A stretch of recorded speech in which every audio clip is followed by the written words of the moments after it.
ಆಮೇಲೆ ನನಗೆ ನಿನ್ನೆಯಿಂದ ತುಂಬ ಥ್ರೆಟ್ನಿಂಗ್ ಕಾಲ್ಸು, ನಿಮ್ಮ ಕೊಲೆ ಮಾಡಿಬಿಡ್ತೀವಿ. ಹಾಗೆ ಎಲ್ರಿಗೂ ನಮಸ್ಕಾರ. ನಿಮಗೆಲ್ರಿಗೂ ಕೂಡ ಗೊತ್ತಿರ್ಬೋದು, ಈಗ ಧರ್ಮಸ್ಥಳದಲ್ಲಿ ಯಾವ ರೀತಿ ಸ್ಥಿತಿ ಉದ್ವಿಗ್ನ ಆಗಿದೆ ಅಂತ ಹೇಳಿ. ಸೊ ನಿನ್ನೆ ತಾನೇ ರಜತ್ ಅವರು ಸೌಜನ್ಯ ಅವರ ತಾಯಿಯನ್ನು ಭೇಟಿ ಮಾಡಲಿಕ್ಕೆ ಹೋಗಿದ್ರು. ಅಲ್ಲಿ ದೊಡ್ಡ ಮಟ್ಟದ ಜಗಳಗಳೇ ಆಗೋಯ್ತು, ಯೂಟ್ಯೂಬರ್ ಮೇಲೆ ಹಲ್ಲೆಗಳಾಗೋಯ್ತು. ಬಟ್ ಇದರ ಹಿಂದೆ ಇರುವಂತಹ ರೂವಾರಿ ಯಾರು ಅಂತ ಹೇಳಿ ನಾವು ನೋಡೋಕ್ಕೆ ಹೋದರೆ ನೀವು ನೋಡ್ಬೋದು, ಹಲವಾರು ಪೋಸ್ಟ್ಗಳು ರಜತ್ ಅವರ ವಿರುದ್ಧವಾಗಿ ಬಂದಿದೆ.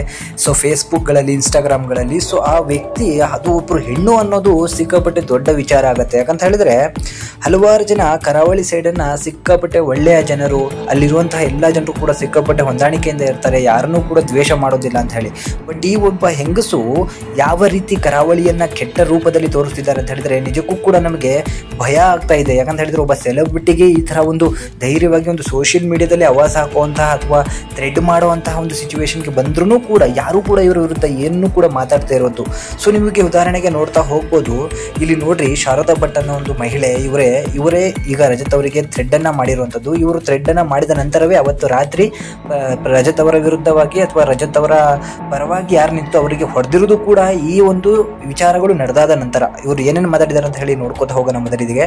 ಸೊ ಇಲ್ಲಿ ನೀವು ನೋಡ್ಬೋದು, ಮೊದಲಿಗೆ ಇವರು ಒಂದು ಪೋಸ್ಟ್ ಅನ್ನ ಹಾಕ್ತಾರೆ, ದಂಗೆ ಮಸಿ ಬೆಳೆಯುವುದು ಕರೆಕ್ಟ್, ಆ ರಜತ್ ಮುಖಕ್ಕೆ ಮಸಿ ಬೆಳೆಯಿರಿ ಅಂತಾನು ಕೂಡ ಹಾಕ್ತಾರೆ. ನಂತರ ನ್ಯೂಸ್ 18ಗೂ ಒಂದು ಮೆಸೇಜ್ ಅನ್ನ ಕಳಿಸ್ತಾರೆ, ನ್ಯೂಸ್ 18 ತಲೆ ಸರಿ ಇಲ್ಲ, ಸೌಮ್ಯ ಜನರು ರೊಚ್ಚಿಗೆದ್ದರೆ ಈ 6 ಪ್ಯಾಕ್ ರಜತನನ್ನ ಮೂಟೆ ಒಳಗೆ ಹಾಕಿ ಸಿಲಿಂಡರ್ ಫಿಕ್ಸ್ ಮಾಡ್ತಾರೆ, ನೆನಪಿರಲಿ, ನಾಳೆ ನಿಮಗೂ ಕೂಡ ಕಾದಿದೆ ಅಂತಾನು ಕೂಡ ಹೇಳ್ತಾರೆ. ಅಷ್ಟೇ ಅಲ್ಲದೆ ಡೈರೆಕ್ಟ್ ಆಗಿ ಆ ರಜತ್ಗೆ 4 ಹಾಕಿ ಅಂತಾನು ಕೂಡ ಅಲ್ಲಿರುವಂತಹ ಜನರಿಗೆ ಪೋಸ್ಟ್ ಮುಖಾಂತರ ಸಂದೇಶವನ್ನು ಕೊಡುವಂತ ಕೆಲಸ ಮಾಡ್ತಾರೆ ಈ ಶಾರದಾ ಭಟ್. ಇದಾದ ನಂತರ ದಂಗೆ ಆಗ್ಲೆಂದೆ ರಜತ್ ಅಂತ ಗ್ಯಾಂಗ್ ರಜತನ್ನ ಕರೆಸ್ಕೊಂಡಿದೆ ಅಂತಾನು ಕೂಡ ಹೇಳಲಾಗ್ತದೆ. ಸೊ ಅದಾದ ನಂತರ ಡೈರೆಕ್ಟ್ ಆಗಿ ರಜತ್ ಅವರ ಪತ್ನಿಗೆ ಒಂದು ಪೋಸ್ಟ್ ಅನ್ನ ಮಾಡಲಾಗ್ತದೆ. ಅದೇನಂತ ಹೇಳಿದ್ರೆ, ಇಂತಹ ಸನ್ನಿವೇಶ ನಿಮ್ಮ ಜೀವನದಲ್ಲಿ ಇರಬೇಕು ಅಂದ್ರೆ ರಜತ್ ನನ್ನ ವಾಪಸ್ಸು ಕರೆದುಕೊಂಡು ಹೋಗಿ, ಇಲ್ಲ ಅಂದರೆ ದೇಹದ ತುಂಬ ಕೇಸರಿ ಬಣ್ಣ ತುಂಬಿ ಕಳಿಸ್ತೇವೆ.